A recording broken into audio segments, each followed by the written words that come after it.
Hey y'all, Pops and Nana, LivingCooper.com. Look what we got. Check it out, y'all. Today we got a Coop sample review for you of the new 2021 Kia Telluride SX that we picked up. This will be a first look for us. Anyways, I guess not a first look because we've already been in it and drove it home.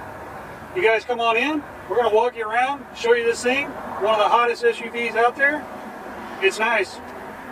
You like it now? I do. Nana likes it. Let's take a look at it. Come on. Yeah, it's come a long way.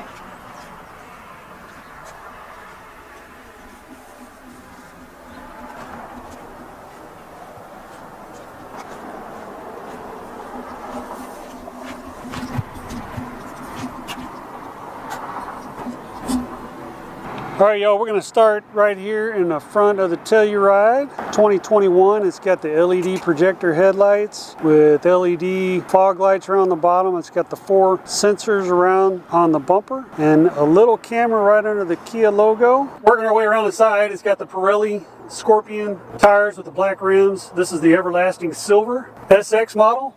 This is the one step down. The SX Prestige is the top of the line. This is one step down from that. On the rear view mirrors, you see they fold in when you lock and fold out when you unlock the door. And it's also got a camera inside the mirror right there. I don't know if you guys can see it because it is, blended in pretty well to the mirror housing. Got what they're calling the brushed chrome trim around there. And it's pretty sweet ride, I think. But I'm kind of biased since I bought it. Coming around this way, you can see the running lights when she flashes the lock, unlock. Pretty slick. They outline the headlights, projector headlights.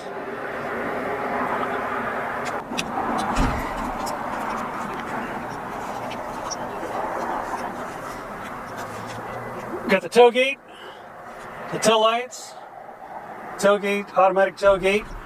And you can adjust it. Comes up full open.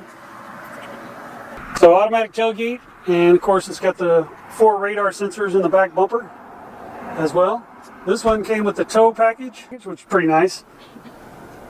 I don't know how well you can see in the back, the way the sun's hitting things. This is a 3-row vehicle, seat 7. You can make it 8. You can get the bench seat special order. You can make it 8. You can get bench seats and make it an 8-seater. Here's the engine compartment. There's a 3.8 liter V6, about 290 horsepower.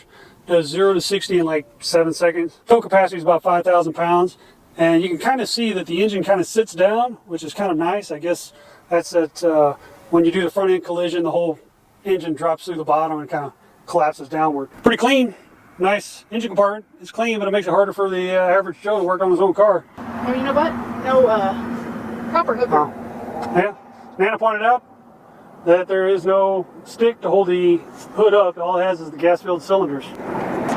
Okay, y'all, so this model has 2 sunroofs. It has the one in the front. So you can either open it to the vent position or open it all the way. Either way you can do it. And the one in the back, I don't know if you can see in it, but it does not open. It just has a shade that opens. So one of the things we don't like about the Kia is the automatic door locks, where on our Ford Escape that we had and on my Ram pickup truck, you just put your hand on it and it unlocks automatically. But on the Kia, you actually have to push the button to get it to unlock or to get it to lock, either way, which we kind of didn't. I mean, it's okay. It's not that big a deal, but it would just been nice, you would think, this price point, if you just grabbed it and unlocked, whatever. And I guess one more thing it's not a big deal, I guess, but it sure is easier on our Escape and on our Ram. You had the fill-through caps. You didn't actually have to take the gas cap off like this one. So. But it's just because we're spoiled. Yeah, we're just spoiled. And on this one, you close it. You push it to open and close it. If the car doors are closed and locked, it locks that little hatch so that nobody can siphon. It's supposed to be a siphon protection. All right, so let's move inside now. Okay, y'all, we're going to start right here on the inside. So you can see, well, I don't know how well you guys can see on the mirror. It's not cooperating. My focus and stuff is not cooperating. But there are 3 garage door openers. And then there is the on-off switches for the auto-dimming rear view mirror, which is pretty cool. So if somebody comes up with the brights in your rear view, it'll automatically dim. So it's pretty cool. You can see I got a little garage door opener up there because I haven't programmed the garage door openers yet. I gotta do that still. All right, next thing we're gonna look at is the center cluster up here on the top. And that center cluster, you got the sunglass holder, and then of course you got the lights, and then you got all the lights on, and then keep going over to the other side right there. And that's the door switch, so all the lights will come on when you open the door. And then those are microphones for the inside. And then here you got the sunroof switches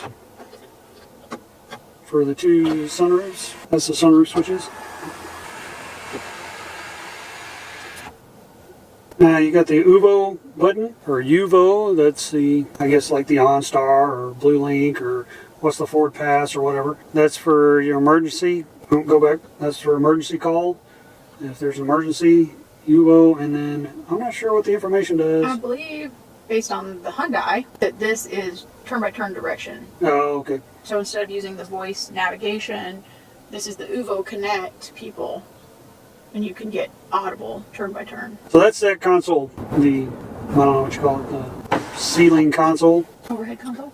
Overhead console, there you go. So that's the overhead console. And of course, let's see if we can back out here. You got the two mirrors in the sun visors. Normal sun visors that pop in and out.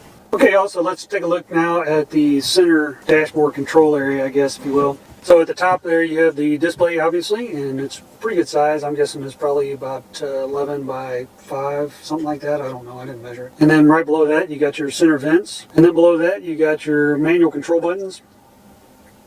On the left side you got the knob for volume and for your radio, and then it's also a power button to turn the radio off. And then all the way over on the right side, obviously you got the tune button for tuning whatever, and then you can press that as well, and I'm not sure what it does. I don't know yet. So that's that. Now in between you got the different, I guess, options. So the first one you got is the map, and that'll change your display to the full map. And then next to that you got the navigation button, and this is where you're going to set your navigation options and addresses and things like that, so cancel routes, stuff like that. And then next to that you got the radio, and of course that brings up the radio, and then you'll use, the touch screen to, change radio bands, whether you're going to use HD radio, whether you're going to change the radio stations, things like that. And then next to that one, the manuals, is media, which we thought this was kind of weird, but it's got these different settings. You can have a fireplace, you can have the sounds of the seas. To me it seems like this is stuff that you go to sleep to, so I don't know that. I will say they were very handy with 4 fussy children at 3 in the morning the other day. There you go. So nobody could agree on which one to watch. So it's calming, I guess, and whatever. It was at AMSR or ASMR, whatever the stuff is. If you go back to your map, you see your map and hear the sound, so you have Still does. So you gotta go to media, and if you just push stop on it, or go to radio, you can do that way. So continuing on, next to that is the hazard lights, obviously, and then of course you can read. That's for your radio. You got seek and track. That would be for radio, your XM stereo, things like that. And then next to that is a custom button, or also a favorites button. Now you can choose what you want that custom button to do by selecting. You can do quiet mode or passenger talk. You can select all that for your custom button. Oh, I like for display off and on. Yeah, that's cool. Wow. We were just wondering about how to turn it on. There you go. That's a display turned off. Okay, and then obviously last over there is your setup, and this is going to take you to the screen that shows your UVO and display settings, all your different settings to set those up. And there's boatloads of stuff. We're not going to go through all that, but so this is the way we have our home screen set up, I guess, if you will, and we got it split into 3 sections, and you can change that.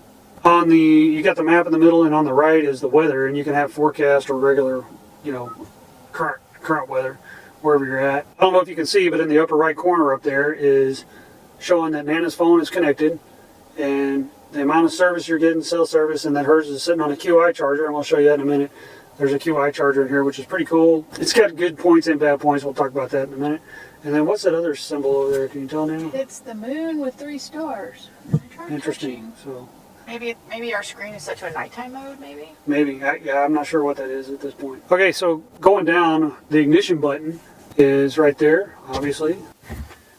So ignition button, and then turns on. If you don't touch the brake, it'll put you in accessory mode, and so that you could listen to the radio or whatever. Now coming over to the, I guess, atmospheric controls, if you will. This has what they call tri-zone, which means it's got the driver's side, and then the passenger side, and then the rear controls.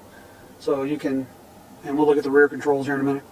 You can control the rear from the front, or you can control it from the back, or you can set it to where it will do whatever, I guess, the driver's doing. So underneath the two dials on the climate control is the off button, and then of course the front defrost, and then your fan decrease and increase speed, your rear control button to give control to the rear, your directional flow, whether it's going to come out of the floor or out of the dash, your air condition button, your rear defrost button, and then your recirc button. Now if you look at the passenger side knob, climate knob, it's got a button that says sync, and that will sync the passenger side with the driver's side. But once the passenger turns that knob, the sync goes off, so you can put it on sync and sync with the driver's side. And on the driver's side knob, you see where it says auto. If you set that on auto, and you have auto on, you set the temperature whatever you want it to be, and that'll meet that temperature. You don't have to turn on the AC, you don't have to turn on the heat. It'll do that automatically as long as that auto is on. So that's the front control center. Now we're going to take a look at the rear climate controls here on the ceiling, since we just looked at that, and you can see that on the display there. So let's look at the rear climate controls. Okay, so here's the rear climate controls. You can hear them, they just came up, and it's kind of loud, so we can turn that down.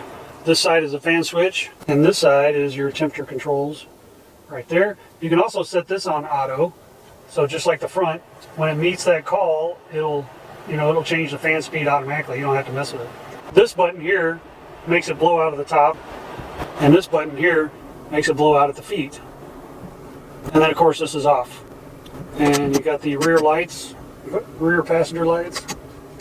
So that's the rear controls right there, and there's a vent over each seat, the two in the middle seats, as well as the two rear seats. And of course in the back there are two lights, one on each side for the rear seat passengers.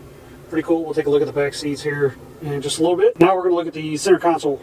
Okay, so the center console, we're going to start at the front of the center console. So there's two switches, one on each side, and that controls the heat and the air in the seats. The driver and passenger seats both have heated and cooled seats, which is pretty cool. We like that. And next in the center console is this little compartment where the QI charger is. And it's kind of a pain. You really have to push it down. I have a feeling that's going to be a break point. But you really have to push it down to get it to work right. So in there is the QI charger, the phone down there.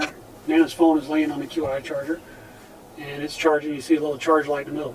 So there's also a 12-volt outlet, and then the USB that's connected to the entertainment center or the display, and then there's another USB charge power outlet. So that's in that center part. So that's the center compartment. And like I said, it's kind of a pain. But we've been using it mainly for storage.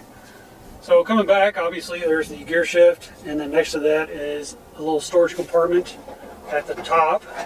Show the size of it kind of with my sunglasses. So that's a little storage compartment there. And then behind that are the two cup holders. And they work pretty well. We can fit this 40 ounce, what we call sippy cup in there. Can you put your sippy cup in there, Nana? And they're deep, so if you're doing a styrofoam cup, you might want carpet. Very deep and stable. And we like this option better than the Palisade. The one on the Hyundai Palisade was a terrible plan. So next, behind the gear shift is the driving options, and we'll kind of show you that. But that's your selector. You can select between Sport, Comfort, Eco, and Smart, and we'll show you that in the dashboard here in just a minute. And then right below that is the selector for that auto stop start feature that they do for cafe standards, which is a pain.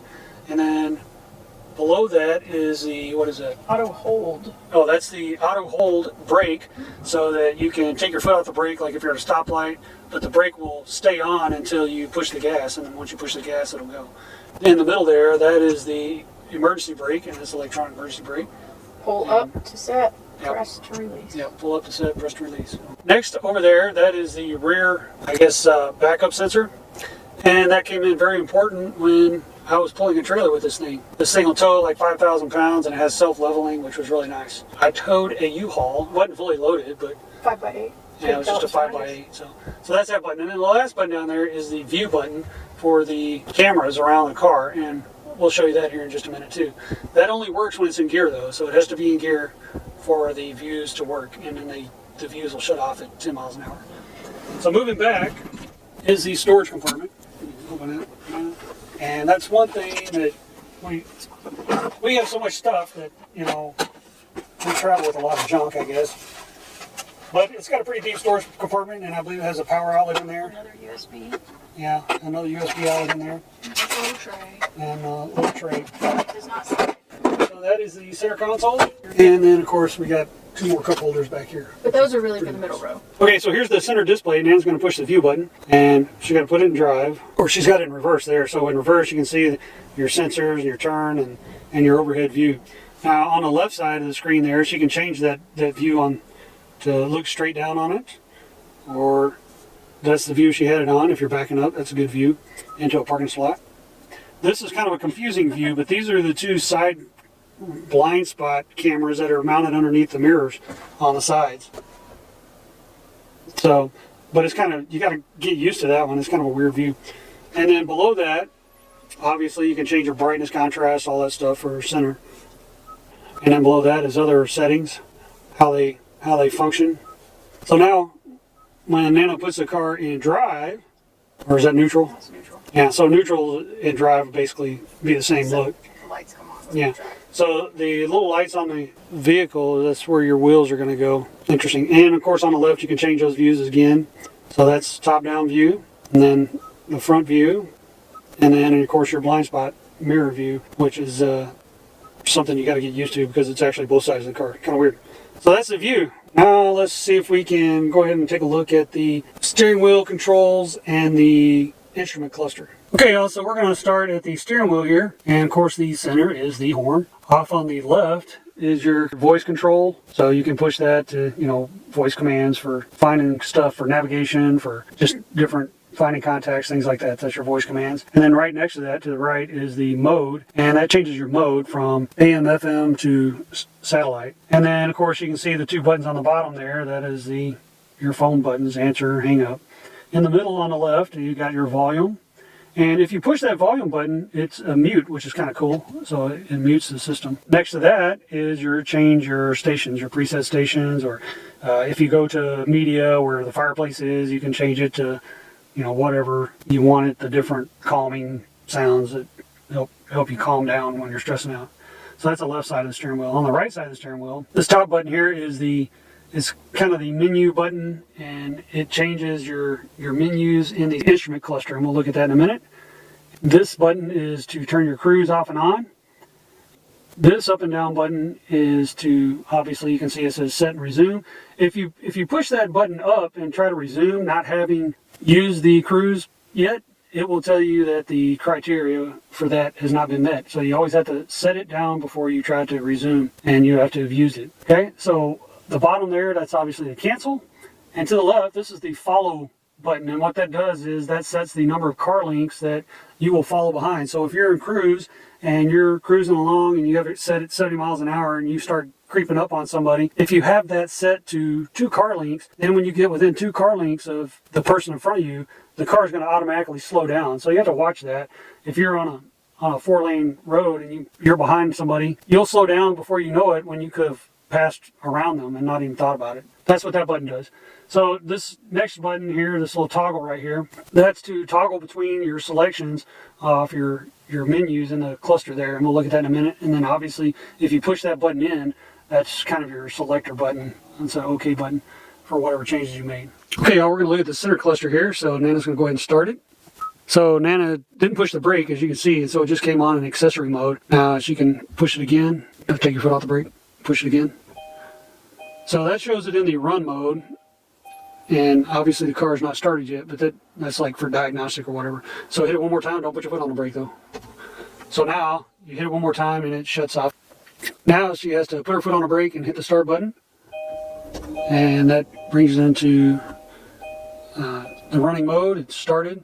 And you can see that it does a system check, which is pretty cool. Okay, so here's the instrument cluster, which is pretty cool. Whenever you turn on your blinkers, it shows the blind spot cameras, which is pretty cool. So that's one side, and then that's the other side. That's the center cluster, and now Nana's going to show you the little pages. So when you push the page button on the steering wheel, this is what you get, different options. And that's, of course, we have our training wheels turned off right now, as Nana calls them, training wheels. Lane assist. Now this one, she can use the little toggle to toggle up and down, and then she pushes that little toggle switch to go into one of the, whichever one she wants, and it shows you when your next service is due, which is pretty cool. And I'm not going to go through all those settings, but there's a boatload of different settings that you can go through. And I think that's all we want to talk about on the center cluster. You can see where the cruise shows up, miles to empty, all that stuff shows up right there. Your radio will show up in there. So yeah, good call, Nana. So Nana remembered that you can change whenever you turn the little dial on the center console that chooses your driving mode.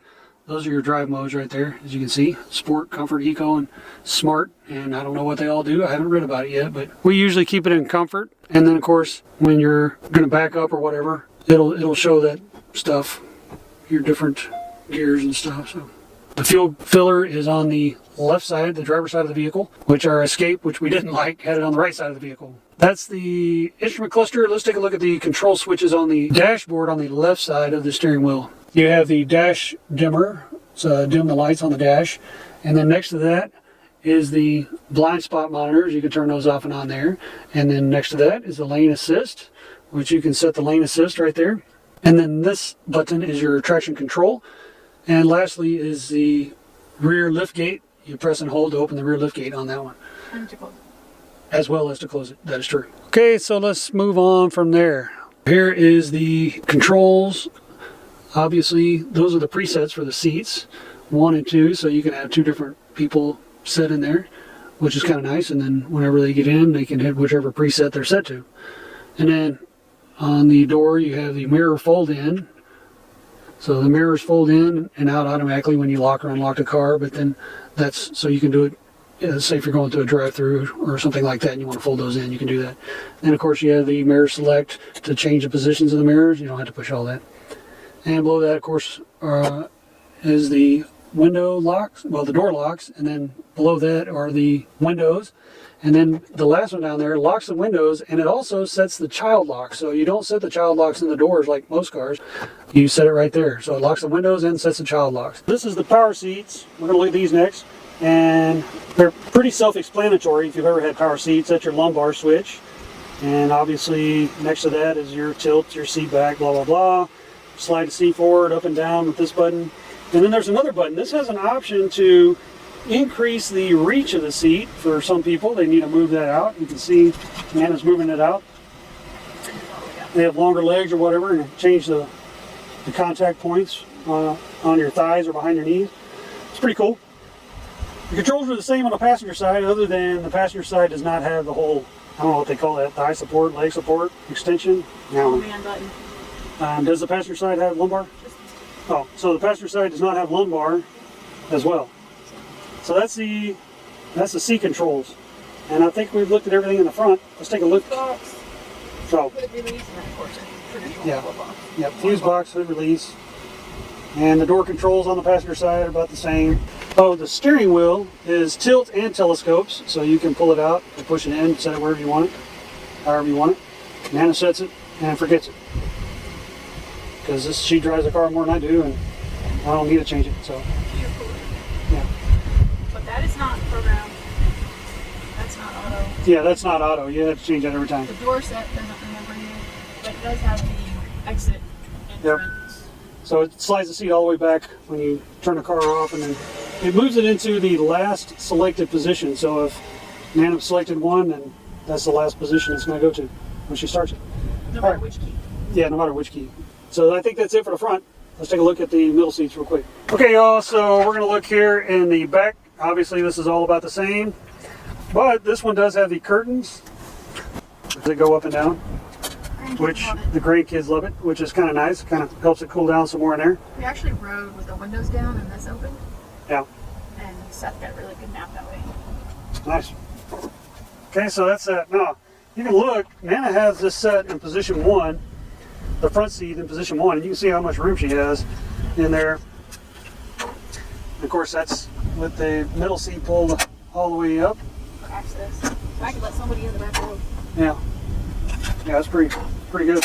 So let's look at the back of the seat, the driver's seat and the passenger seat. They're the same. So you can see there's a big pocket, storage pocket, And then there's a little pocket for a phone right there, which is pretty cool. And then there's also a little, I don't know what you call that little trash bag hook. Trash bag hook. You get those purse things or dog things. Oh yeah, there you go. And then on the back sides of the driver's seat and the passenger seat, you can see there's a little charger port right there where you can plug your USB into it. So you can plug into that USB and then plug in your phone. You can see the power cord plugs in there, and Nana pulls it up and hangs it on that little hook in the back, which is pretty nice. Down at the bottom of the center console is a power outlet, 12-volt power outlet that you can plug into as well if you need even more power choices. The middle row seats recline.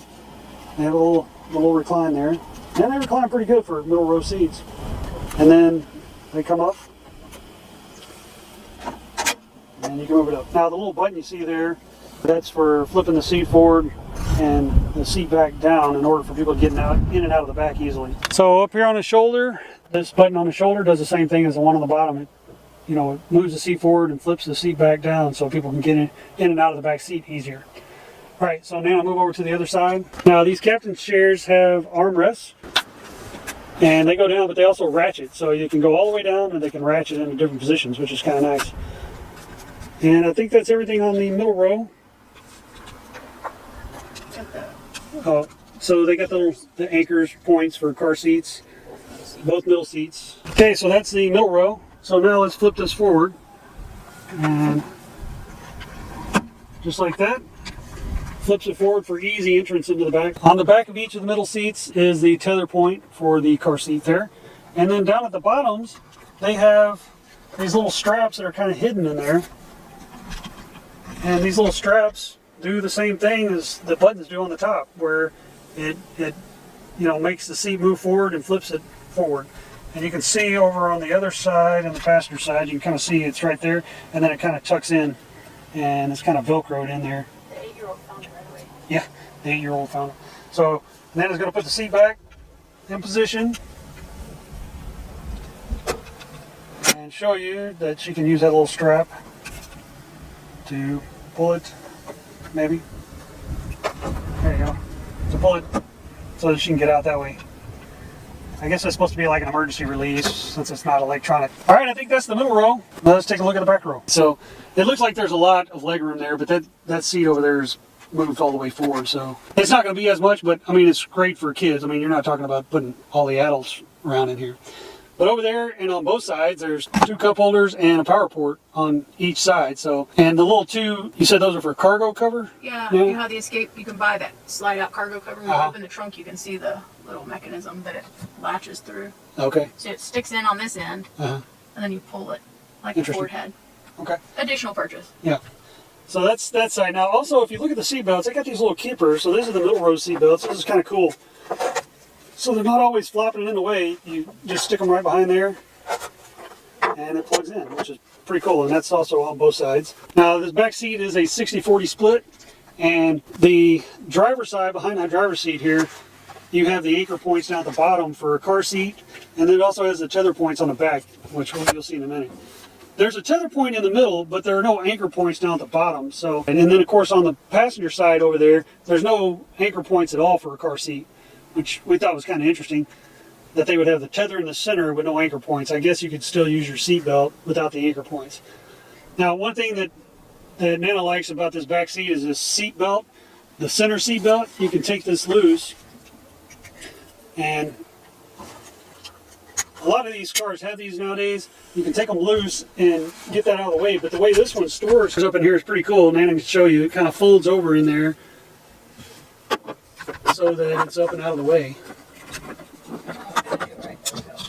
which is pretty cool. And of course the back seats have the same retainer setup as the middle row seats, where you can clip the seat belt behind the little bracket. So now moving down, the back seats flip forward, and they have that strap right there will flip the back seat down, and we'll show you that here in a minute. And then the seatbelt buckle receivers, they stow nicely underneath the little bungee straps, elastic straps that he got, which is pretty nice. So they fold down out of the way,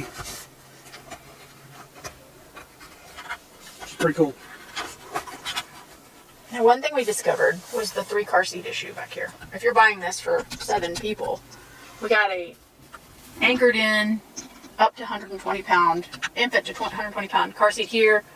We could not get a 3rd car seat in the middle. We put the 8-year-old that didn't need a seatbelt or car seat, and then we put a booster on this side. Could have done 2 car seats, but no booster would fit with all 3 across the back. Well, you could have done 2 car seats because there's no tether over there. No, you could do the car seat across, like when our kids were little, without a tether. Okay. So you could do a car seat that doesn't require the anchor points. Right. Like that. So the other thing that's really cool, and we didn't know about it when we bought it, is the microphone, the intercom that talks to this back row. And when the 3 kids were back here fussing, it got their attention, and they were very silent. Yeah. So it's like it comes out of the speaker system. Yeah, so there's a passenger, what do they call it, passenger talk or something. So if you're driving or you're in the front seat, you can push that passenger talk button and talk to the kids in the back. It mutes the radio, and you don't have to yell. You can just talk. And the same way, it's pretty cool. You can push a button to turn off the 2nd and 3rd row speakers, so you don't disturb them in the back row with the radio or the phone or the beeping or whatever. Right. If you look up here on the ceiling, those are your sensors, so that hopefully you won't leave a kid in the car. There's been so many kids die lately from people leaving them in a car. Dogs. I mean, I don't know how people could do that, but apparently they do. And so those sensors are supposed to be sonic sensors that are supposed to alert you whenever you get out that if somebody or something is in the back. So that's the back row. So Nana, once you turn around, and then you can pull that front strap on that side over there. Okay, Nana, show them how that strap is used. It'll flip that seat forward like that, just like that. And then the strap on the back, you use it if you're in the back seat to pick it up. And you see how the headrest went forward? And she had to reset the headrest. Now you can also use that strap. It's not very easy, but you can use that strap to recline the seats. It might be easier, Dan, if you show us on this side over here. Let's see. So you pull up the little strap and you just kind of recline the seat. So it reclines a little bit, so that's pretty cool. All right, I think that's it for the back. Now let's go to the back. Okay, also here's the back trunk space, the Telluride, and you can see the 2 straps there that we talked about to raise and lower the seats, and of course the 2 tether points on the left side over there for the car seats that we talked about. And then of course there's also the little, I guess, trash bag holder, or the cargo net, whatever that clip is for. This also has a Velcro liner over the carpets and stuff, and it's attached to the back seats, which is pretty nice. As long as it holds. As long as it holds. Okay. And we showed you the strap, so pull the strap there now, and we'll see the front seat, or the back seat goes down. Just like that. Underneath the carpet is a little trunk space that you can pull out. You can pull this little panel out, or you can raise it up. So you can pull this out. Of course, it was catching on that. You can pull this all the way out, or you can slip it in like this. And it'll stay like that, or you can put it back in, just like that. And we had quite a bit of stuff in here. Let me show you in there. You can see it's got quite a bit of room in there actually, and the jack is over on that side, and in that little pocket over there. On this side, there's another little hole there where you can store stuff. Down in the bottom down here, I don't know how well you can see, but there is that's to lower the spare tire, and the spare tire is underneath. So that's the back side. Now, let's close this up. Okay, I showed you how the back seats come down, but if you're in the trunk and you need to lower the middle row seats, so you see that little cluster, there's a 12-volt power button, but there's a second L and a second R button. And in just a minute, I'm going to have Nana push those, and you'll see that what they do to the middle row seats. All right, Nana, go ahead and push the left button, and you'll see, look at that, it folds down the seat, just like that. Now do the right side, folds them down, so that you can get longer, bigger cargo in there. Pretty cool, but it doesn't set them up. It doesn't set them up, it just puts them down. That's all it does. Okay, y'all, there you have it. That's the Kia Telluride 2021 SX edition. One step down from the top of the line, which is the Prestige. And we've put almost 1,200 miles on it. Probably roll over 1,200 today when we drive home. And I think it's, I've been pleased. Yep. I've been pleased. So we've enjoyed it. I don't care for the thing where you have to push the door lock, but I like it. Nana likes it that way. But you pointed out on the passenger, or when you push the door lock on the driver's side, none of the other doors unlock. Yeah, so you have to push the button twice on the driver's side. That's a safety feature. Yeah, you push it once, it just unlocks the driver's side door. You push it twice, it unlocks all the doors. And I like that because I'm alone a lot. Yeah, but if you do that on the passenger side, you just push it once and that unlocks all the doors. Hope you enjoyed the video. Hope the video has helped you out if you're looking to buy a new Telluride 2021. They're selling like hotcakes. Luckily we found one that they had. I guess somebody canceled an order or something. Anyways, we hope it helped you out. If you liked the video, give us a thumbs up. If you didn't like it, well, you can give us a thumbs down. Either way, we understand not every video is for every viewer, and that's okay. But either way, leave us comments. Good comments, bad comments, constructive criticisms. Maybe something we didn't cover you got questions about. Leave us a question. We'll answer it. If we can't, we'll see if we can find an answer for it. Or if you've had experience with the 2021 Telluride, leave those comments. Problems you may have had, things you didn't like, things you did like, that can help other people out that are looking to make a purchase on this vehicle or just doing research on this vehicle. Leave those comments down below. We'd appreciate it. Check us out on our social media at LivingCooper on Instagram, Pinterest, Twitter, and now Parler. Check out our blog over at livingcooper.com. And lastly, and probably most importantly, is please subscribe. We appreciate the subscriptions. Hit that notification bell so you're notified next time we upload. And check out our other videos. We got other reviews, how-tos, travel videos. Check those out, and we'll see you guys next time. Let's go camping.